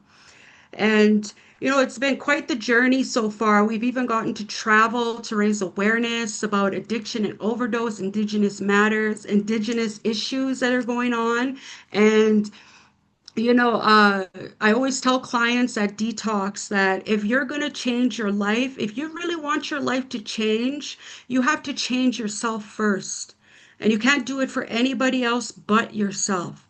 And this is why we talk about turtle medicine a lot, right? Building slow and building strong so that everything doesn't collapse on you. You don't want to rush yourself in your recovery. You want to take your time. Don't time yourself. Don't give yourself a time limit on when you need to get things figured out because that never works. Right? Even me, myself, this September will be 6 years and I still have my challenges, right? I still go through my ups and downs and I'm just so grateful that I have a supportive partner and we have some really close friends that are there to support us and show up for us and just tell us that to keep going. Don't give up. You've gotten this far. And I always have to remind myself, even when I'm stressed out or feeling depressed or feeling down about things, because I still have things going on in my personal life, with my kids and trying to, re-get my rights back to my kids. Like I've been through a lot these past couple years and having a partner and some really close friends there telling me to keep going. You're doing a good job. You're doing everything you can. Just hang on, stay in there, keep praying, and that's very important to have that, and when we talk about changing who you surround yourself with, that's very important who you surround yourself with, right? Because you are the company you keep, right? So if you're going to hang out with people who are still in addiction and still partying, then you may fall back into that, right? It's hard to stay sober if you're surrounding yourself with other addicts. So right, so that's when you have to change who you hang out with. People, places, and things. Making sure that it's positive people, places, and things, because that's what's going to help you, especially when you're really stressed out and going through things. And for myself, I've been working at Alpha House for 3.5 years now, and it is draining, doing frontline work, and it takes up a lot of my energy. And I'm an empath, so I feel everybody's energies. And at work, I'm always giving out as much positive energy as I can because I know people coming into early recovery, they're in that battle with themselves as to, whether they should stay sober or not, go back out one more time or not. And I used to be in that mindset myself. So I know how important it is to have people there that are going to, motivate you to keep going and to not give up. And for myself, I'm the opposite of who I used to be because I really wanted change, because if I was just to sober up and turn my life around and still remain angry and hurt, I'm just going to end up a dry drunk and miserable through walking the red road. So I really had to make some changes. And when I met my partner, I used to I really had a trucker's mouth. I used to swear a lot, right? I would just be swearing left and right, and he would tell me, "Hey, there's kids here." Just, "Hey, stop swearing, there's kids here." And I would just think, nobody's ever told me that before, like nobody's ever been able to call out my character defects until I met my partner, and it's crazy how we met because I didn't know how to get to a meeting. I didn't know how to get to Garnet Block, and he offered to meet me to take me there. And ever since then, hearing his story, it was so similar to my story. And, he's been a really big motivation for me, and he's been really a big support for me in my recovery. And so far, I know that your recovery is not going to be perfect, right? You're going to go through your highs and your lows. And I always try to keep in mind that everybody's recovery is different. But the only thing that doesn't have to be different is walking the red road alone. right? You need to walk with people. You need that sense of community and belonging in a good environment that is sober and safe. And I try to be who I needed when I was out on the streets. I try to be that kind person. This is why I always focus on the positives, because in my addiction, I focused on the negatives so much. I focused on my traumas. I focused on, what other people did to me. And I never took accountability for my actions. And in recovery, I now, I'm the opposite. Like I said, I always try to be kind and respectful to people. I try to help them and be compassionate and show empathy, because I was them too at one point. I used to go sleep at all these shelters, and I used to sleep out on the streets and go days on end without food and without water. And, I've done some things that I'm not proud of. I'm not proud of some of the things I've done to support my addiction, but those are things that we have to do when we're in addiction, and we don't have to continue to do those things. We can become good people. We can try to plant as many positive seeds as we can out in the community, and one day they will grow into something beautiful. And I'm seeing Bill Ward on my screen right now. I can go on and on, guys. I have a lot of stories, and I try to, I'm always talking to clients and people out on the streets. It takes me a while to even get home because I'm talking to people left and right and trying to encourage them and try to give them a lot of resources, because I'm very passionate in helping people. But a shnish, Bill Ward. Awesome. Awesome, Augie. Thank you. Man, you're a captivating speaker. Really awesome. So, a couple things I wanted to touch on. One of the things you'd said was, I'm not going to verbatim it here, but holding on to resentment and guilt, shame, trauma does us no good, right? And a lot of, at least my message when I speak or I educate people, organizations on the disease of the spiritual malady, it's all rooted in the hurt and the trauma and the guilt and the shame. And it's all of these things that are deep down is actually what manifest themselves out into the into our addictions. And I always say all self-destructive behaviors.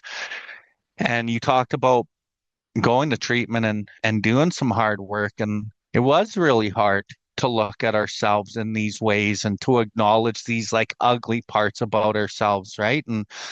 And you were in a trauma-based treatment center. Did you ever do a four-step? Yes, I have. Oh, I've done it with my sponsor at the time. Yeah. perfect. Can you give the people maybe who haven't ever looked at themselves in these critical ways, like what it was like doing the trauma-based work and seeing some of these things in yourself, and then also through the four step, like, you know, what was it like and how hard was it? But what did you get out of it at the end? Honestly, doing the four-step work was really hard because you take a look inwards as to what it is that you're numbing out and the things that have hurt you, right? That you're trying to block out. But to be able to really take a look at it, take a step back and take a look at it, it's like, wow, like all the things, people I have hurt, and the people who have hurt me, and learning how to just let it go now. That was the hardest thing for me to do because back in my addiction, I used to like hold grudges. Like if you effed me over, if you screwed me over, then that's it. Like my wall will come up with you. And learning to just let that stuff go because that's just more weight that you're holding on to. And that's weighing you down. That's your anchor that's weighing you down and holding you, tying you to addiction. But when you're able to just cut that loose, you're able to just break free from that, right? So now I try not to hold grudges. Grudges is one thing I try not to hold. It's like the robber of peace, right? Is that you keep reflecting and keep thinking about, oh, this person did this, or this situation happened, or this guy bumped into me on the train, or and you just don't want it to ruin your day, right? So how do you let it go today? Today I try to pray, but if it's a really hard time, me and my partner Bobby have been going to go drum by the river, right? We find it like soothing and relaxing, right? Just to let go of that stuff, because then you'll feel ugly for the rest of the day. My partner, like Bobby, has had to tell me a few times, several times actually. He would tell me, uh, we can't control what other people do. We can't control any situation that happens in life. We can only control how we react to it. So I always try to keep that in mind now. So instead of trying to hold on to a grudge or something, I just let it go, and so that I don't have to carry that weight, right? And it might throw me off my path and make me feel crappy for the day, So, and I don't want to do that. I don't want to feel that way because it feels so ugly when to be angry now. When I walk into a room, I'm always happy and try to be full of positivity, try to laugh a lot, because I know what it's like to be angry and upset and just feeling like you want to punch someone or something. And I don't want to be I don't want to be holding on to that kind of energy because it just robs you of peace and your happiness, Mhm. right? And being in this line of work that we're in, we see the results of people not willing to let that stuff go and don't know how to let it go, right? And it's really, really sad to like see people in such turmoil, and it's really inner turmoil, but they blame everything and everybody in their life for their circumstances. And that's just the way it's been, and that's the way it's always going to be unless we get this like deep willingness to want to change. And sometimes we will never find that unless we hear somebody like you share your story and letting it go. I have a short story. So yesterday I went to a treatment center. I helped this young man get in there who had never been to treatment. He's been on the streets for years. His whole family's addicted to fentanyl. And, in the last 3 months, two of them have gone to treatment, working on another one. And, the tides are shifting in this family. But I went to sit with him in treatment yesterday, and he was telling me how his fourth step was really shaking him up, and he's kind of reliving this. And I said, yeah, bro, well, you know, I want you to listen to me really closely here. And I said, this is so important what I'm going to say. I said, you have to go through this and you have to grow through this. And this is it. If you don't deal with your shit is going to deal with you. And your shit will deal with you in a multitude of ways. And none of it is fun and none of it gets better. So take this opportunity as a gift. It's already happened. These things are done. Just put it on your paper and move forward and learn your lessons through it and free yourself, bro. Right? And he listened, and I believe he's just gonna keep on going, and exactly what you and I are talking about. He's willing to do, but also in the same breath, unless he heard somebody share how they got out of it, I don't know if he would have even tried, right? Yeah. And Yeah. that's why you're talking to people all the time. You're trying to plant the seeds, and you talked about watering them, and eventually they grow. And sometimes it takes years for these seeds to grow, that I've noticed, but we don't stop anyway. Yeah. That's right. I've relapsed like many, many, many, many times, in the years I've been in an addiction. And I would say I'm going to turn my life around, and an hour later I'm getting high, right? Or I'm going to turn my life around. This is it. That's it. I'm done. And the next day I'm out of it again, right? So we never know when it's going to stick, but we got to just keep getting up every time we fall down. And I always tell people I talk to, I let them know, keep getting back up. No matter how many times you fall down, keep getting back up, because every time we fall, and I ask clients this as well. I ask them when they come back to detox, I ask them, what was the trigger?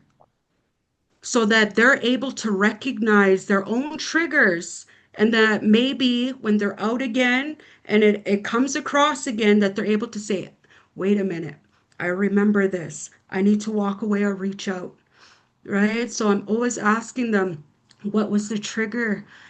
So just to help them, just to help them see that, they can try to work through those triggers and try whenever it comes back up again, that they're able to, do something different than what they did last time, right? They can maybe reach out, maybe, go to a meeting, get a sponsor, like, just keep getting back up again.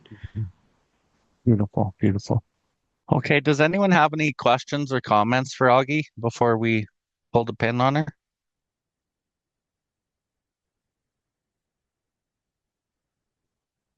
Any questions, comments, shout outs for Augie?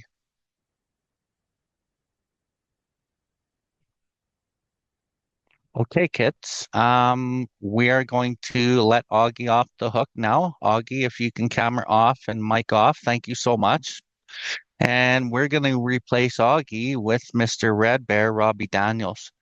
Robbie was a quick fill-in as Nadine couldn't be here. Robbie was on our very first inaugural event that we did with ACFN. I think back in December of 2024. We got Robbie back here today to do another session on his share. And Robbie is one of the founders of Sober Crew, a really good friend of mine. Him and I have spent a lot of time in God's country talking about life, doing different type of inner work and connecting as brothers and just we're on the same path, but we're on our own different paths, if that makes any sense. But the one path that we are on the same is the red road. Robbie's a sun dancer and a pipe carrier, and he does this deal for real and dedicates his life to helping people. Really good man. So Robbie, if you could unmute on mic. And one thing we're gonna do at the end of this event today is all four of us, Robbie, myself, Augie, and Bobby, are going to sing a song. Buck is gone, so he won't sing with us. But yeah, we're gonna sing a song to close it out after we're done with Mr. Daniels here. Robbie, can you get your camera on too? Oh, jeez. Oh, jeez. Just a rookie. You shut that door for him there, Bobby. Okay, so Mr. Robbie Daniels, Mr. Bo Daniels, you can take it away, my friend. Hello, I'm busted. My name is Robbie Daniels. I'm from Morley, Alberta. Grateful to be here. I'm grateful recovering addict. Um, am I still on? Hello. Anyways, yeah, my recovery journey started about 6 years ago. I was struggling with homelessness and but my mental health and stuff and I'm from Morley, Alberta, and my dad is from Eat Valley, and my dad was an alcoholic. My mom was a single parent. She raised us and as best she could, and she was a good mom, very very loving and caring, and my dad was abusive to my mom and stuff like that. And my mom, she got tired of it one day and just left my dad, and we left. And but I remember back when I was 5 years old, I used to some of the good things, I'm trying not to. Nowadays, I'm trying not to make my dad sound bad, but there was some good things. He taught me to ride some horses, and when I was 5 years old, I was riding horses. He taught me how to ride horses, and I was always different like that with my brother and my sister. I was always willing to try new things and stuff. And so I got really good at riding horses at 5, and I would really, go fast, really fast. my mom would drive right by, right beside me, and she'd be screaming, "Slow down, slow down." But every day I always wanted to ride horses, and eventually my dad got me into um, uh, bush steer, you know, and but it didn't last long and wasn't really for me. When I started to get older, I didn't wasn't really into. Plus, it was scary. Well, yeah, as my dad tried, he taught me how to go hunting a little bit and go snare some fish, go snare rabbits and stuff like that. Like I have those memories, the good memories, and but I also have bad memories when he used to come home drunk in the middle of the night and break the door in and bang on the door and scare the shit out of us. And I remember it clearly, and I remember he used to make my mom cry, and he um used to always promise us, every time they could get some sort of money every few months, like some bank, and I can't remember, but he used to get some money, and he would always promise us, "Okay, when I get some money, we'll go here." He used to say, "We'll go to Ogopogo, BC, or I'll get you some quads," and by the time that money comes, he'll just like he'll make an argument, if he'll fight with my mom, and next thing you'll be, I remember watching him walk. There's a field in front of our old house, and you can see him walking. And I look over. I remember clearly my mom by the kitchen window looking out, and my mom was really looking for it, and she could have used that money for us and food and stuff like that. My dad would take it all and walk out, and my mom would cry and stand there. So my mom struggled, she struggled to make ends meet. She worked man jobs. She worked cutting trees, brushes, and she'll work with the men and stuff. And she even worked at gas stations, gas jockey, and just trying to uh, give us what we need, put food on the table. One time she even worked at D&D where they dig out bombs, and she was the only male that was working there. And one time it was really hot outside, and I don't know, I guess she fainted and went to the hospital. So that's a little bit of my mom, how she's really always trying, to um, give us what we need in our upbringing and stuff, trying to make money, and eventually my mom remarried. Well, she wasn't married before, but she got married. She found a new man, and from Sutina, he was a sober man. He was a grass dancer. He was also a teacher.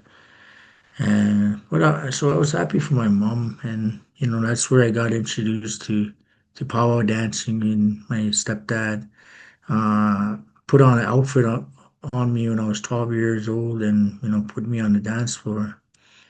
And it's one of the best things that happened in my life. I really enjoyed dancing. The way it makes you feel, and you know, but every time I started to get into it and started to get good, and I would fall off, something would knock me down, and I get into trouble or go to jail for a long time, or addiction and stuff. Then I'll come back and I'll start getting into it, and I'll get knocked out. And it's been always like that. And now I'm 45, and I started that when I was 12.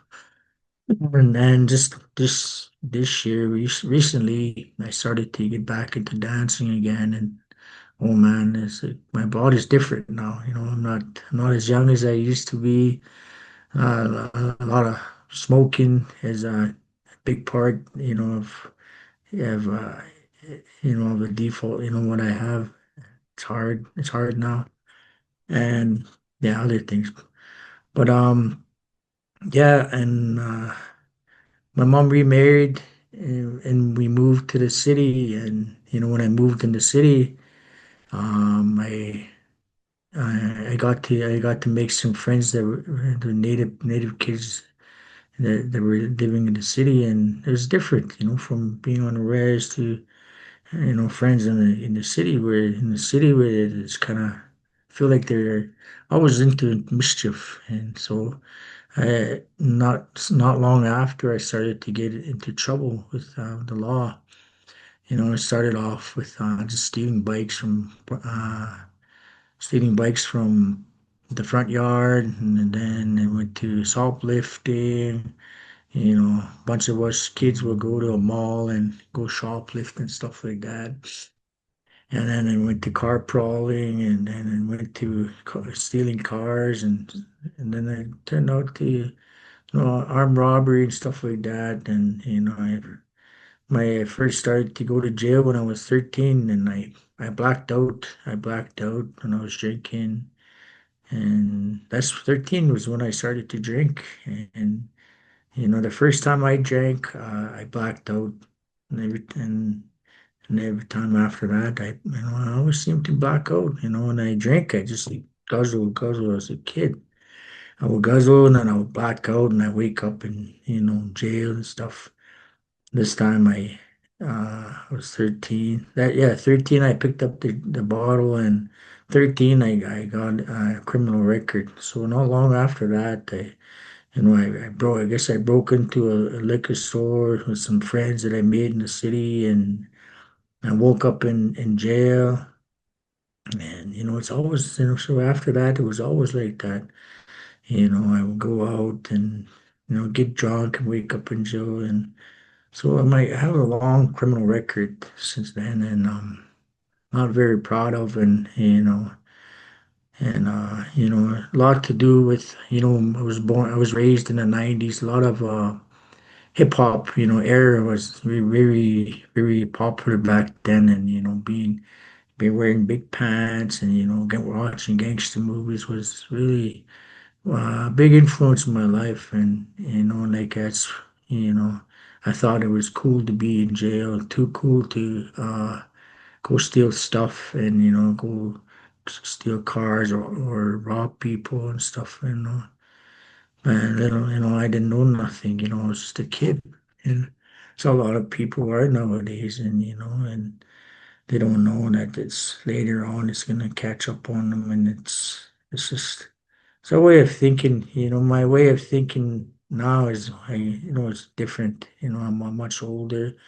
A lot happened in my life that made me think a lot. And the last time I was in jail, was in when I was 35, I think 36.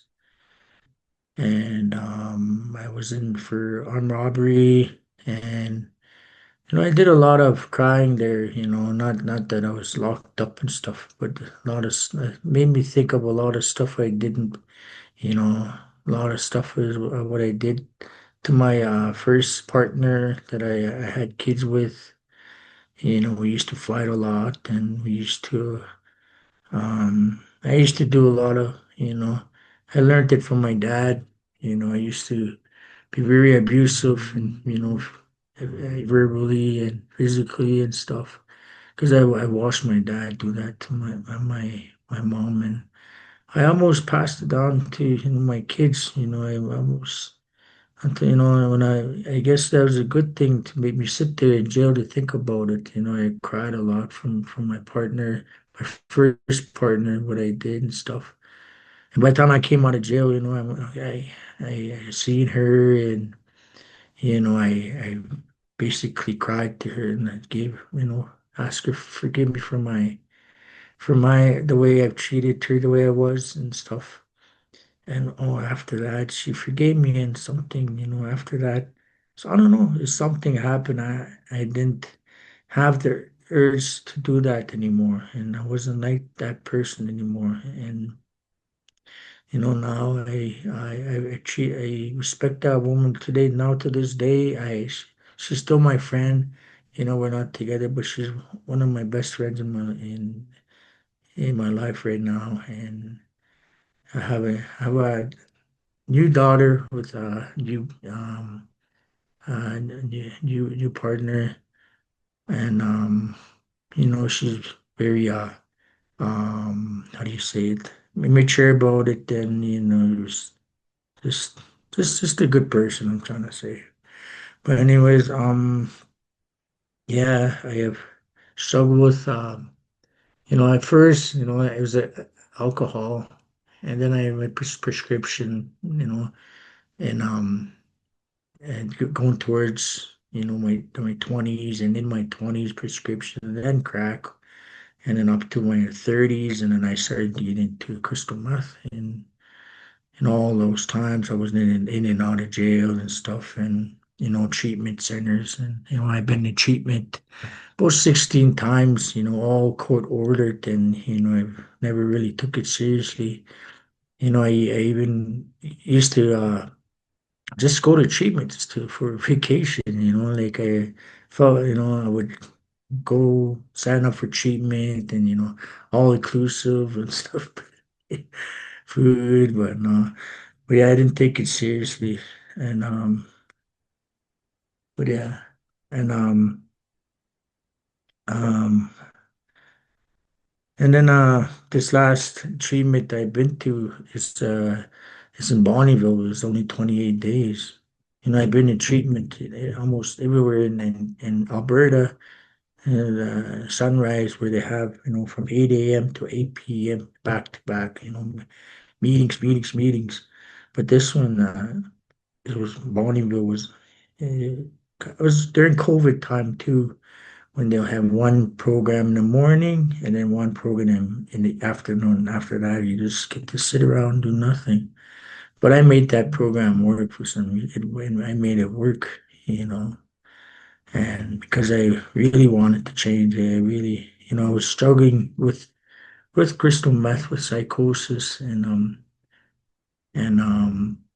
I really wanted to get help.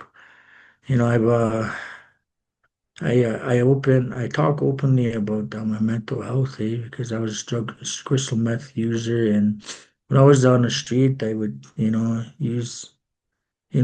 would use a lot of crystal meth. I would stay up for like 2 weeks at a time, sleep for about an hour, and then stay up for another 2 weeks.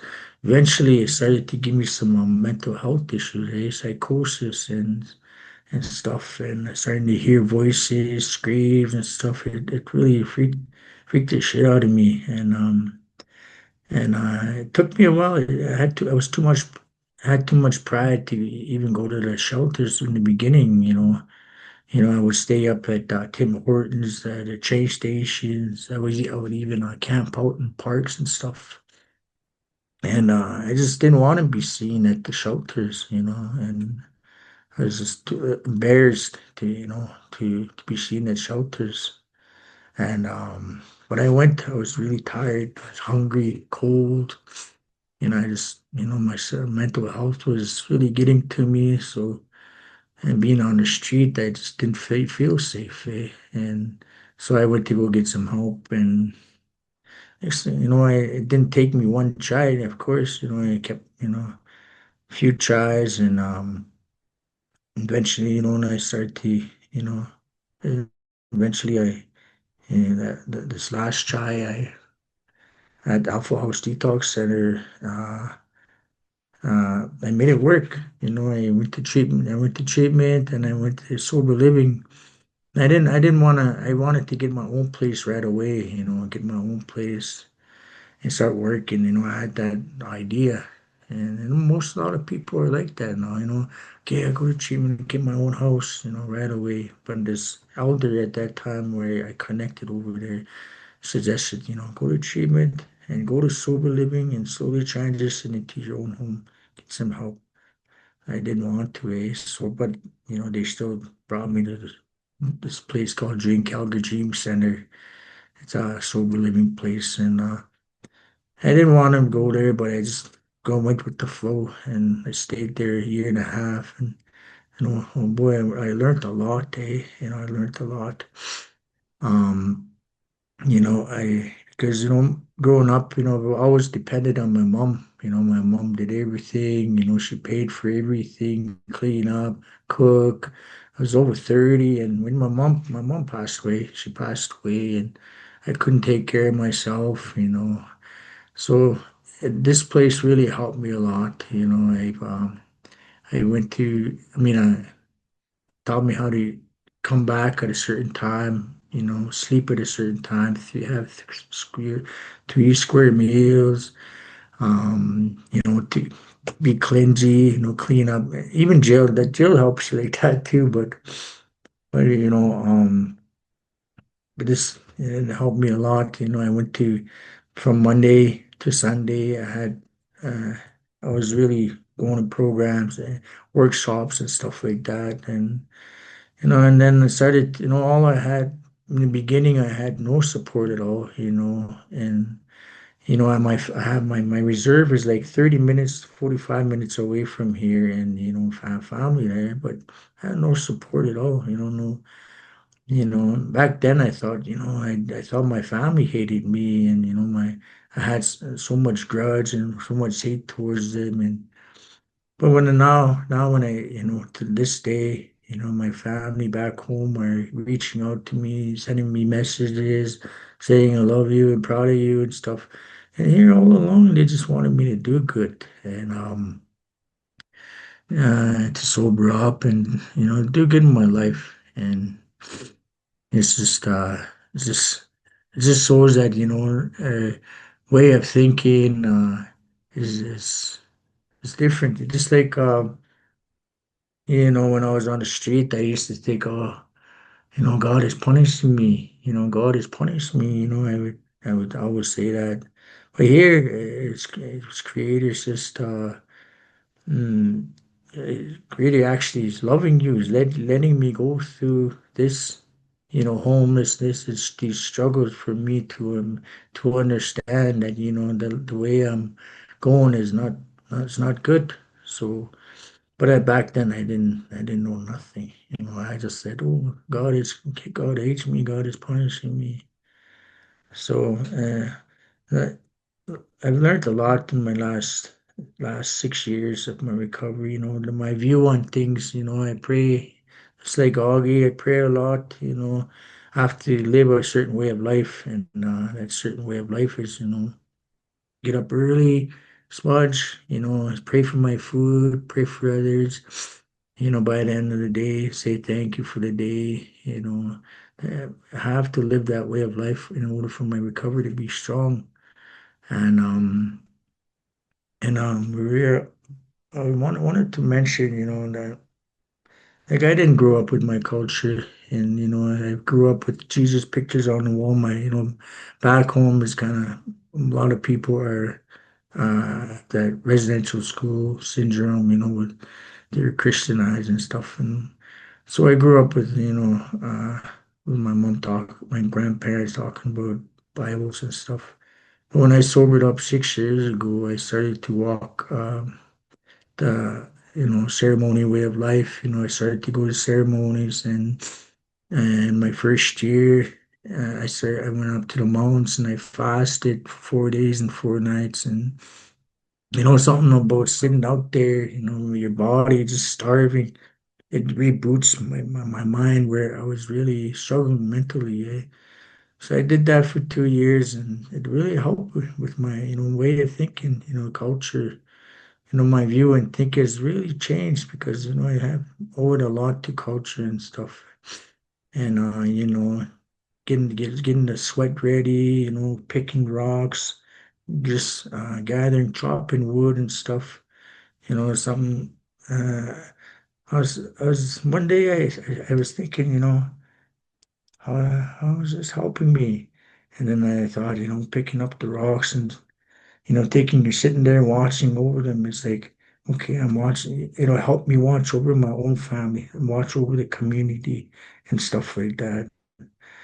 It's sometimes my first language is Estonian, so I would I know I would know how to explain it better in Estonian, but looks like my time is up, is it? I can, but anyway, yeah, it's just so I'm in my fifth year of Sun dancing, and for first 4 years of I went back to my our way of life. I mean, our back home, the way they did it, and last year I started to go to a different Sundance, and just that what I'm trying to say is culture really helped me a lot in my recovery. A lot of good things you know are happening in my life because I don't know, I'm going off now. Yeah. Bill is looking at me and I was doing okay. The screen was black, but yeah. But but yeah, grateful to be here, I guess, and I share whatever I can, what I'm supposed to today. But yeah. Sorry, broski, I didn't mean to intimidate you. Ah, you're so funny. Um, I was on a roll. you were. I should have just stayed black, back in black. Anyway, um, no, awesome, Robbie. Thank you for coming back. I wanted to touch base with you very similarly to me. I never followed my culture one single bit ever.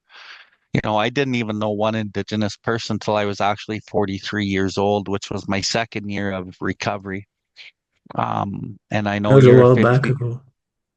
yeah, a long time ago.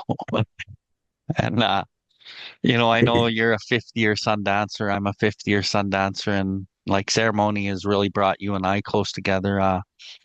What was it like? Because so for me, bro, like when I first started dabbling in the culture, I didn't even feel like worthy of being native. I wouldn't even say the word creator because I thought that only Indians said creator and I didn't feel like one, right? But Bobby and Augie, they keep talking about turtle medicine, like slowly, slowly, slowly. And like, even like I got a Ochi's First Nations jacket in my first year recovery. Dude, I didn't even wear it till I was like 4 years sober because I, fuck, there was too much blocks in me that I just couldn't like come to terms with like outing myself fully as being native. And even with medallions, I'd get medallions and I'd be like, no, I can't wear that because it makes me too native. Like the journey of me like letting go of like all my blocks and traumas of being native has taken a long time. And, I think today I embrace it almost fully. Maybe there's subconscious things. What was it like for you kind of stepping into the culture? Was it scary and did it make you feel weird? And like, what was it like for you? Yeah, it was like I said, my family's first. I had Jesus pictures on walls and stuff like that, and a lot of our in the Christianity they make us fear our own culture, eh? So I had some sort of fear. They always say it's our culture is witchcraft and stuff like that. So and Jesus, Christian, this is the only way, the true way and stuff. But anyway, when I started to go to culture, I was a bit I was kind of yeah scared and stuff like that. But I told my and eventually that went away, and I thought to myself, gee, like I'm native, this is our way. Chinese have their own way. These Punjabs have their own way. These black people have their own way. This is our way. And but there's always one creator. Eh?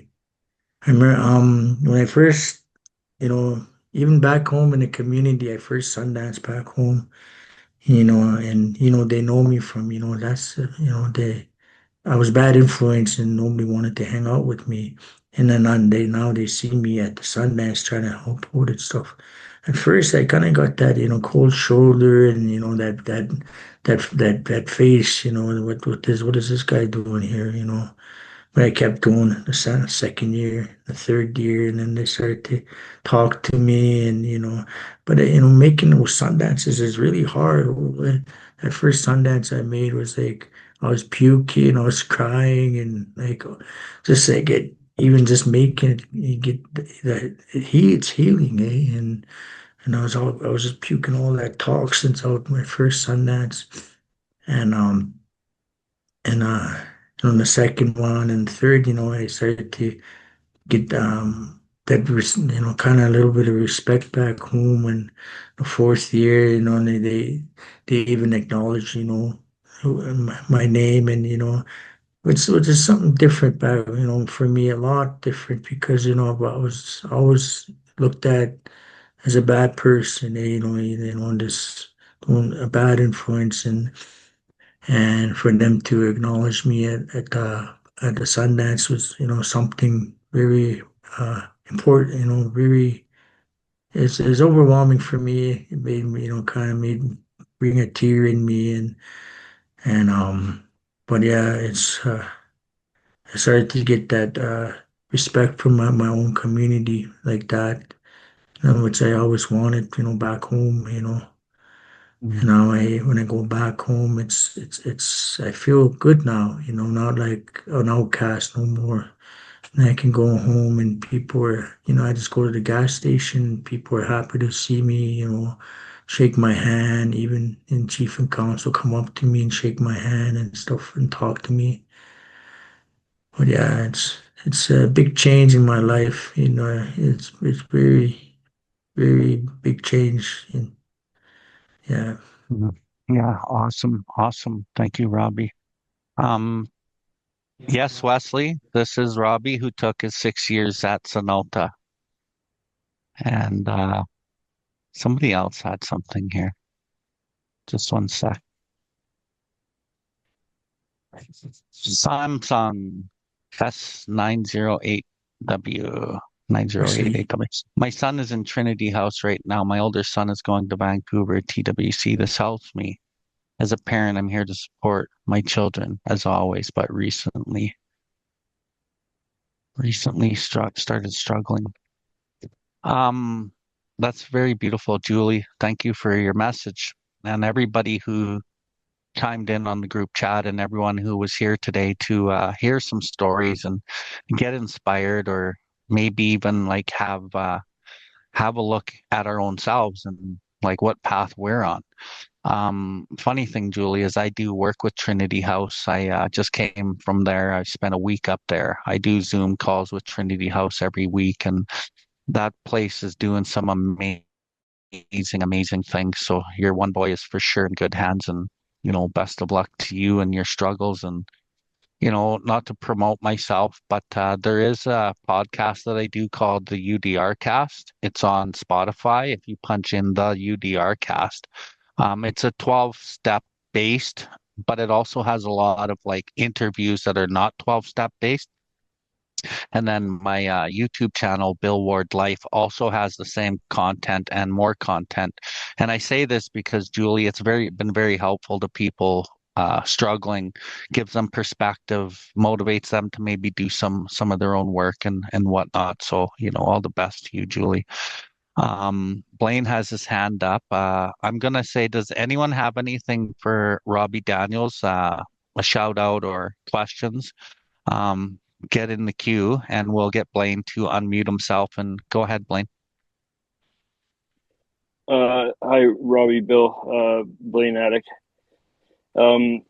Yeah, just wanted to thank you, Robbie, for your share today.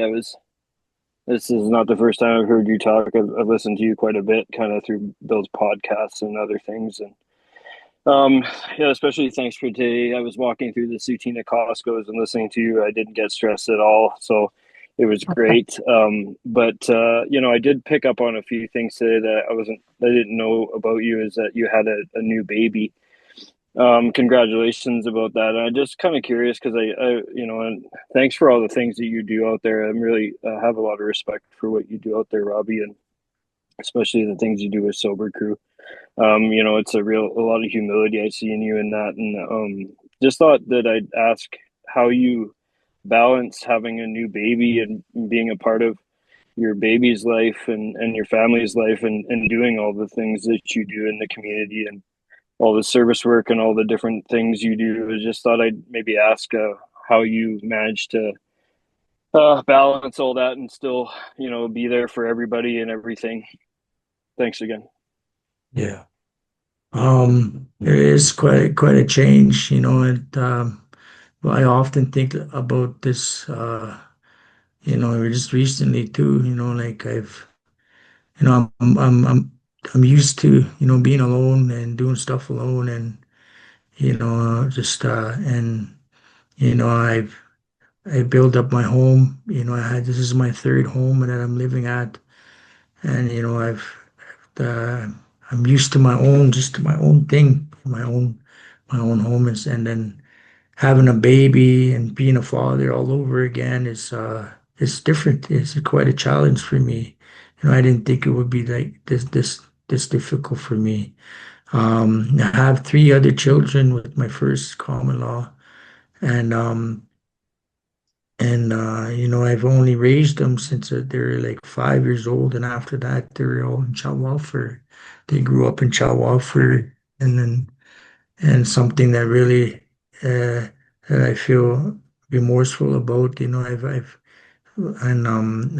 feel bad for not being failing for my kids. And my mom used to always say, when your time is ending on this earth, Creator will ask you, okay, Robbie, how did you raise those kids I loaned to you, because they're loaned to us. They're not our kids. We're just taking care of them. And I'm very fearful for that day to happen. But this new baby I have now gives me a chance to kind of redeem myself, kind of fix that problem, because I've been praying about what kind, if you ask me, because I pray a lot, when you ask me, because I pray for my other three kids, and I always in my prayer I always say, Akai, I know you're gonna one day ask me how did you raise those kids you loaned to me, and I'm afraid that and I'm afraid because I didn't raise them. And then not long after, I have a new daughter. It came really quick, almost the first week we started dating, and, she was pregnant, and became pretty fast, and it's a big change and in my life. But, and, it just everything it seems like it falling. It's not easy, for sure, and, a lot of, financial stuff I am struggling with. What I do is, I don't gain nothing from what I do. Having drum circles, I don't make money. It's sometimes I have to use out of my own pocket uh, to make things end meet for sober crew. Even bringing snacks and stuff. So, a lot of times it comes from my own pocket, and you know, I I do struggle a lot, financially, and made me, I've worked at Alpha House for last 5 years, and well, there's a chance that I'll be leaving soon to another job just to help with my income, and but I do, yeah, I do. Thank you for that question. Yeah. Okay. Thanks, Robbie. Any I just wanted to say I'm a new dad too. That's the reason why I asked that question. It's something I struggle with too. Just so I left that out, but yeah, I that's something that I'm going through. So I just thought I'd ask. Thanks. Yeah, it's a big change, like I said, becoming a father all over again is I didn't think it was gonna be this difficult, you know. But yeah. You like the pain, my friend. You like the pain. Yeah. Anyway, any Through our other sufferings we comments get. for Mr. Daniels? Okay. I think Wesley So, had his hand up. Wesley, did you?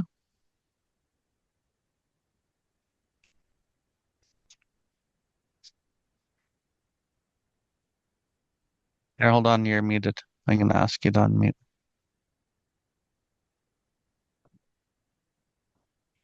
Like that. Yeah, is There that you go. the same Blaine as Sunrise? I'm just recognizing people. I'm like, can you hear me? Yeah. Oh yeah. But That is the same Blaine. oh, okay. Hey Blaine. I'm in Edmonton. I'm just out here trying this out for the first time. So yeah, good to see you. Thanks for having me on this. That's all I want to say.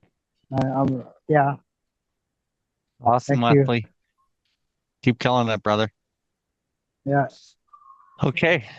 We're going to get on to the wrap up side of this event here today. And so I'm hoping, Michelle, are you on there, Michelle?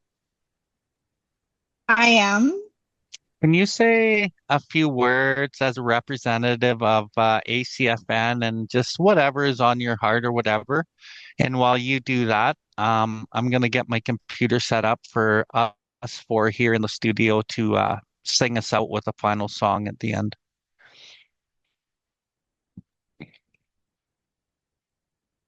Hello, everyone. Hopefully you can hear me okay. I just really want to thank everybody for coming today.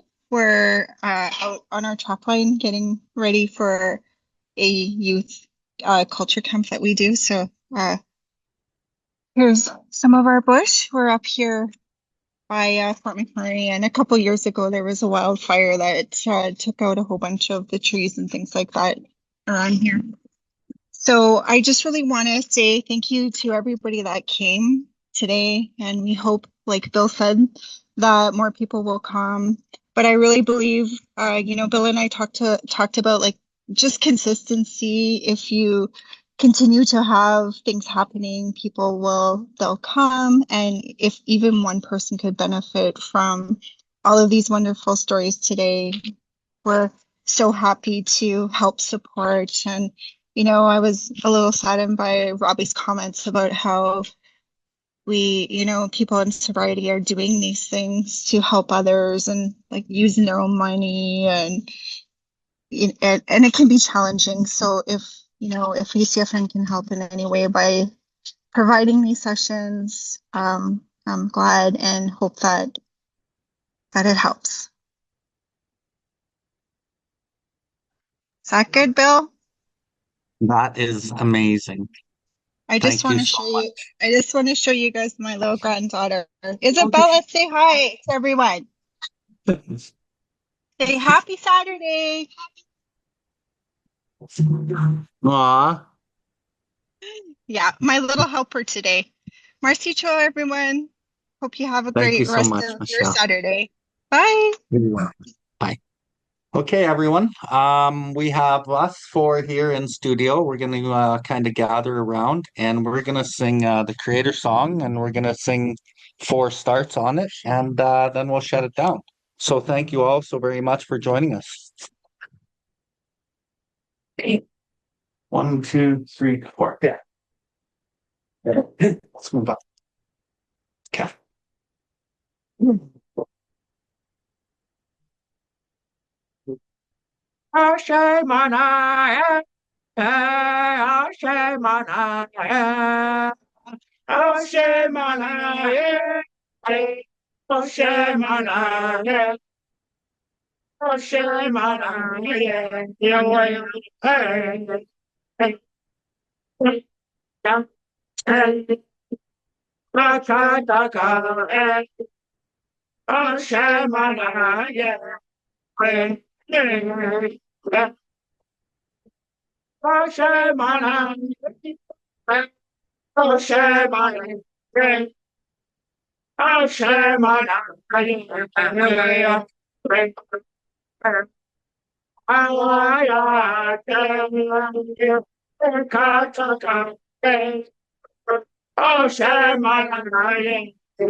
Woo! Thanks, everyone. You guys. Oh. She's saying you.